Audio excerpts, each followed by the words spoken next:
Hello বন্ধুরা, কেমন আছেন? আশা করি খুব ভালোই আছেন। তো আজকে আমি নিয়ে চলে এসেছি অন্যরকম একটা রেসিপি। এই দেখুন, এখানে আমি নিয়ে চলে এসেছি কাঁকরোল। আজকের কাঁকরোলের ঝাল বানিয়ে দেখাবো আপনাদেরকে। তো এই রেসিপিটা একবার ট্রাই করতে পারেন বাড়িতে, দেখবেন খুব ভালো লাগবে। কাঁকরোল ভাজা তো আপনারা অনেক খেয়েছেন, তো এইভাবে রেসিপিটা একবার বাড়িতে বানিয়ে দেখুন, বারবার বানাতে ইচ্ছা করবে। আর আপনারা খেয়ে বুঝতেই পারবেন না যে এটা কাঁকরোল দিয়ে বানানো, যে কেউ। তো চলুন, প্রথমে কাঁকরোলটাকে ভালোভাবে ধুয়ে নিচ্ছি।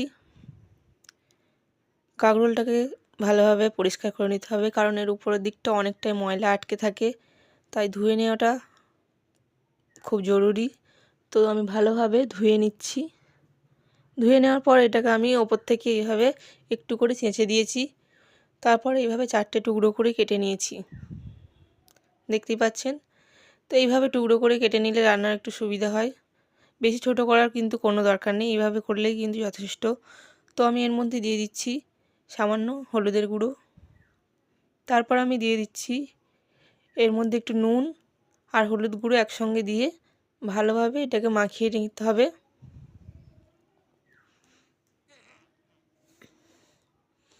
নুন হলুদ ভালোভাবে মাখিয়ে নিচ্ছি, নিয়ে এটাকে আমি আবার একটু ভেজে নেব।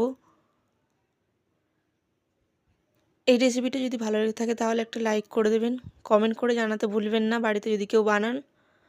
আর আমার চ্যানেলে নতুন হয়ে থাকলে প্লিজ চ্যানেলটা সাবস্ক্রাইব করে আমার পাশে থাকবেন। তো চলুন, কড়াই গরম হয়ে গেছে, এর মধ্যে দিয়ে দিচ্ছি সর্ষের তেল। এই রান্নাটা সর্ষের তেলে করলে কিন্তু টেস্টটা একটু বেশিই হয়, তাই আপনারা চেষ্টা করবেন এটা সর্ষের তেলে রান্নাটা করতে। তো আমি সর্ষের তেল দিয়ে দিচ্ছি।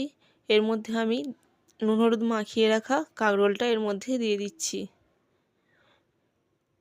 কাঁকরোলটাকে একটু ভালোভাবে ভেজে নিতে হবে। আমি এটাকে ঢাকনা দিয়ে দিয়ে ভালোভাবে ভেজে নেব, একটু লালচে করে।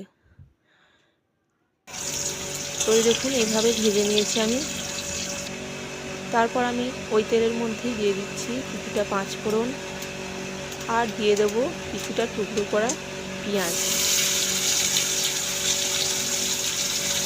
তারপর আমি দিয়ে দেবো এর মধ্যে টুকরো করে রাখা টমেটো, আর দিয়ে দেবো ওটা কয়েক চেরা কাঁচা লঙ্কা। তো এটাকে আমি ভালোভাবে ভেজে নিতে হবে। ভালোভাবে ভেজে নিয়েছি। তো এর মধ্যে আমি দিয়ে দিচ্ছি সামান্য পরিমাণে নুন।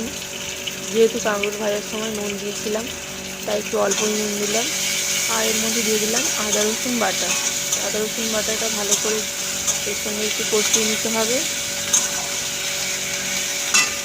এই দেখুন, কাঁচা গন্ধটা যতক্ষণ না যায় ততক্ষণ একটু কষিয়ে নিতে হবে ভালোভাবে।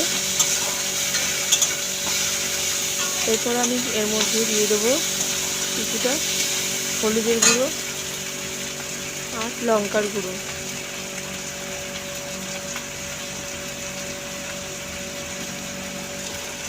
দিয়ে দিচ্ছি সামান্য পরিমাণে হলুদের গুঁড়ো,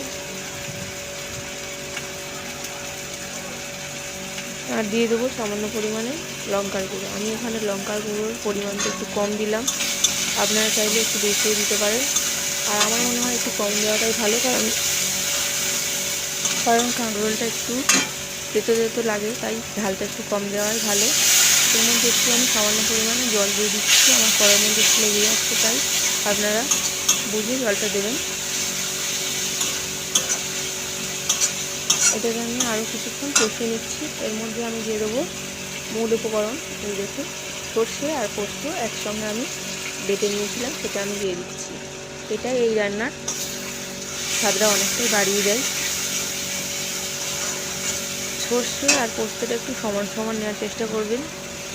এর মধ্যে আমি বাটি ধোয়া জলটাও দিয়ে দিচ্ছি, দিয়ে এটাকে আমি অল্প কিছুক্ষণ কষিয়ে নিচ্ছি। বেশি কষানোর কোনো দরকার নেই, কারণ যেহেতু সর্ষে আছে তাই তেতো লাগে বেশি কষালে।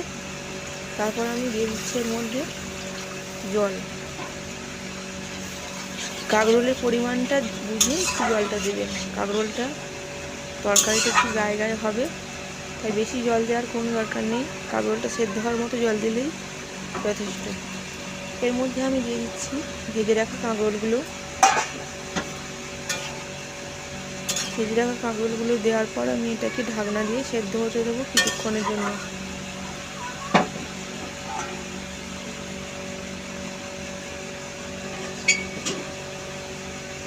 ঢাকনা দিয়ে কিছুক্ষণ সেদ্ধ করে নেওয়ার পর আপনাদেরকে দেখাচ্ছি। এই দেখুন জলটা অনেকটাই শুকনো হয়ে গেছে আর কাঁকরোলগুলোও পুরোপুরিভাবে সেদ্ধ হয়ে গেছে।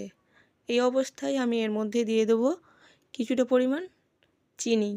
আপনারা চাইলে চিনিটা নাও দিতে পারেন, কিন্তু আমার মনে হয় চিনিটা দিলে রান্নার টেস্টটা একটু ভালো হয়,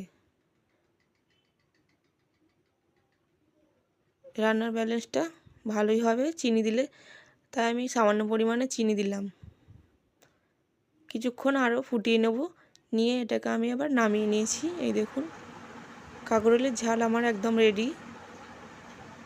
তো ভিডিওটা কেমন লাগলো আপনারা কমেন্টে অবশ্যই জানাবেন। দেখা হচ্ছে পরের ভিডিওতে। ততক্ষণ আপনারা ভালো থাকবেন, সুস্থ থাকবেন আর আমার ভিডিওগুলি দেখতে থাকুন। আর লাইক শেয়ার অবশ্যই করবেন, আর নতুন হলে সাবস্ক্রাইব করে আমার পাশে থাকবেন। ততক্ষণ আমরা ভালো থাকুন, সুস্থ থাকুন। টাটা।